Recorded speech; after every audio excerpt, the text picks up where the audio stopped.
My name's Ken Vercammen, and I'm grateful again to be speaking for the American Bar. So much has changed within the past 11 months, 12 months, 13 months. And ironically, I did an article for the ABA Solo on transforming from doing a criminal practice to an estate planning practice. When the world closed back last March, us attorneys didn't have to lose much of a beat, but many things have changed because I looked at my forms, and it used to talk about it must be handwritten, and when you meet me in the office, etc. And I realized I don't need to see the people in the office, and most of the people don't want to take half a day in the office. So we're going to talk about how not only working for the difficult child, but how to make your practice a little bit better. So logistically, my office now, we email a questionnaire. We say type it up. Don't save it as a Word document. Save it as a text document. Please do not save it as a PDF because we say our computer can't read the PDF. And then I call everyone from the car using the hands-free. I call them a couple times, to remind them to fill it out, send it back, and then we email a bill form and tell the people, hey, listen, you don't need to come in. You can email us the credit card or call the credit card in. Our bookkeeper does it. We open a file, we prepare the documents, we email it out to people with details on how they can sign at the UPS store, because when the planet was closed, UPS stores was one of the few places that was open, and it made it easier for me because same thing. A lot of people didn't want to take time off from work to come into the office. They want to sign on a weekend, and we try to make it as easy as possible for people. So I move ahead. We email out, and this is just my small notes. It used to say appointment. Well, we're not doing appointments now. I do appointments for probate people because, for two reasons. The people usually need a shoulder to cry on, and we can make substantially more money with the probate case than with doing the estate planning. And I want to get. Sometimes if I haven't met them, I want to get them in. So it's no longer, when you come in, but we email them the short questionnaire. So what are some of the questions that you want to initially pose to the client, through email? Well, let them type in their name. I'm in Edison, New Jersey. Probably right now, 45% of the people in Edison, New Jersey are from Asia. From India, China, etc. I couldn't read anyone's handwriting. I couldn't understand how to spell their name. So now that it's in typing, if there's a spelling error, it's because the person didn't type their own name wrong. We want their email, where they were referred, because also we do some work for the different legal plans that are around. Hyatt, MetLife, it's called nowadays. Okay, so the will questionnaire. We like to start off by asking, okay, what questions you have. People can type in their questions, because sometimes they get right off the bat, do I have to leave everything equally to my kids? And I usually call them and say, okay, what's your concern? Sometimes it's the kid has issues. Sometimes the kid could be going through a bankruptcy. Other times it's a kid that they haven't seen in 3 years, and I'll usually say, well, did you get a card or a call on Christmas, Mother's Day, or your birthday? No. Well, why should you leave them anything? Executors, you want to explain to them, pick a 1 and a 2. There's never pick a joint executor, because you're really creating twice as much work, even if they're twins living together. But sometimes they're kids that, again, don't get along, and don't create more problems than you might have to. There's a reason why there's only one president of the United States at a time, not two. We also discuss over the phone, who filled out the form. I mean, when it was we could tell when it was an old person's handwriting. Since it's now typed, okay. Grandma, who typed this in? Did you read it? Did it contain what you want?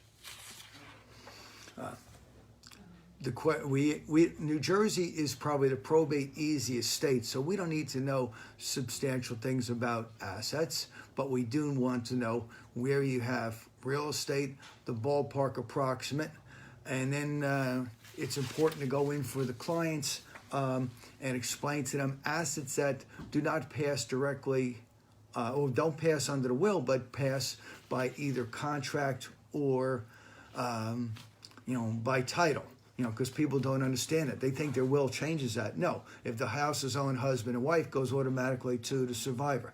If there's bank accounts payable upon death, I see many of the moms put one of their daughters on for convenience, and basically under most state laws, they get the money. Assets that pass by contract, IRA, 401k, life insurance, it's important to explain the will doesn't change that, and Rob or I or you could do the best will and trust on the planet to protect this kid that has all the problems. But if your life insurance says it goes directly to that kid, well, the month after you pass, they're getting $200,000. The will can't change that. And I've been recommending now, in writing, and in person, say, listen, get a printout of what's there and put it in your will file. Make sure that who you've picked as your beneficiaries is still you want.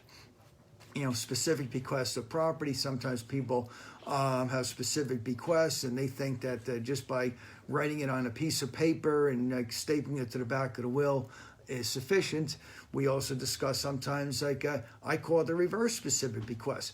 If there's anyone you do not want to get assets, we don't leave them a dollar and put nothing, because sometimes with these difficult kids, drug addicted kids, the parents say, no, I don't want to set up a trust. They've stolen from me. And I'd say I can always change my will next year or the year after, but, I don't want to leave them anything. But it got to be within the four corners of the will. And we also ask ages, because I can't assume just by looking at someone that they don't have minor kids. We don't want to be leaving money to a 19-year-old that's going to spend it on booze and parties. Okay. I didn't put this in our materials, but I'll send it to people. Then we ask people who would be your guardian of minor kids, but who would be your trustee of the trust. And in our questionnaire, we also put in adult children who should not get money outright. So we explain in the questionnaire, the trustee holds the money, a guardian basically holds the kids. And also, when we talk to the people, is that person going to be willing to be a trustee for conceivably 30, 40 years? Someone may say, no, I'll be the executor, but I don't want to be the trustee of my brother's money for 10, 20 years. I already don't like my brother to begin with, and I don't want him banging on my door saying, I don't want money, I don't want money, I don't want money. Our questionnaire now has the specific questions. Are there any beneficiaries with special needs? Are there any beneficiaries receiving SSI or SDD? Or are there reasons why anyone should not receive money outright? Please answer in detail. Because, I've learned the families that have kids with special needs know, hey, they should do something, they lose their entitlements. But without asking the magic questions, there could be someone that is receiving SSI. And also, it's kind of protect us as attorneys. So if we put it in, they don't answer it, and they are getting SSI, SDD. Down the road, someone can't complain, oh, well, you didn't do proper planning. He goes, well, we asked the question, you put down none. And so then we go into, when we discuss with the clients, we have a will with trust for minor kids where they get money over time, but sometimes it's not minor kids, but where we don't want them to get the money. So they get some money when they're, one client put, I don't want my son getting any money until he's 60 years old. He goes, how old is he now? 30. I goes, well, that's 30. That's 30 more years. He goes, well, I don't know if when he's 60 years old, he'll be responsible as money. But those are some of the basic questions that we like to ask. Getting paid, well, that the rules of professional conduct adopted by all the states specifically require that you put something in writing setting forth, fees. So, therefore, we typically, when the people were coming into the office, we would hand them something. And, I would take a pen and write this, and this.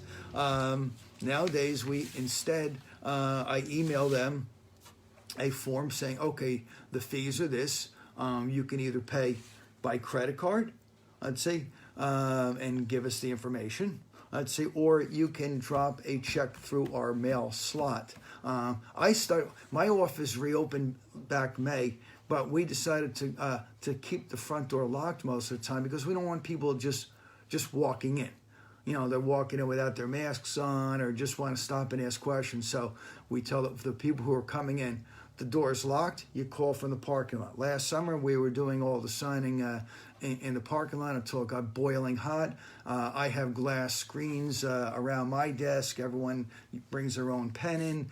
And, now that I've had my 2 shots, I still don't, for the vaccine, I still don't want lots of people coming into my office, but I want to be protected.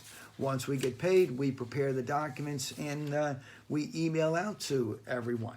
The idea is getting things to the client as fast as possible because they've been putting it off. Some of the clients, like when we were having people in the office, they had issues, or sometimes I was concerned. So an attorney who lectures for New Jersey Bar, Tom Begley, had a form, doctor certification, to sign legal documents. This way, I'm protecting the person, I'm protecting the family, and I'm protecting myself, because if there's a challenge down the road, we've already had a doctor that has certified they're competent to do whatever document. That way, they can if someone challenges the will, they can take that person's deposition.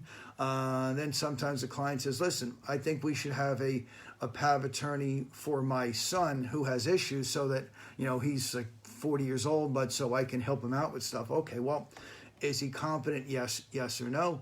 I've had sometimes a doctor do a certification for when we were doing the documents for the kid. RPC 1.14 talks about clients under a disability, so the whole idea is to protect yourself. Okay, you've done the documents. I've had some people sign in my office. I prefer if they can sign at the most people, I said, want to sign at the UPS store. Afterwards, we do a post will letter with instructions. When the people sign in the office, I hand it to them and I email it to them just to remind them that only the original will can be admitted to probate. And it reminds them, listen, if you have questions, I'm here to help you. I'd say, emailing your questions is best because it makes them take the time to think, and then I can call them using the hands-free from the car.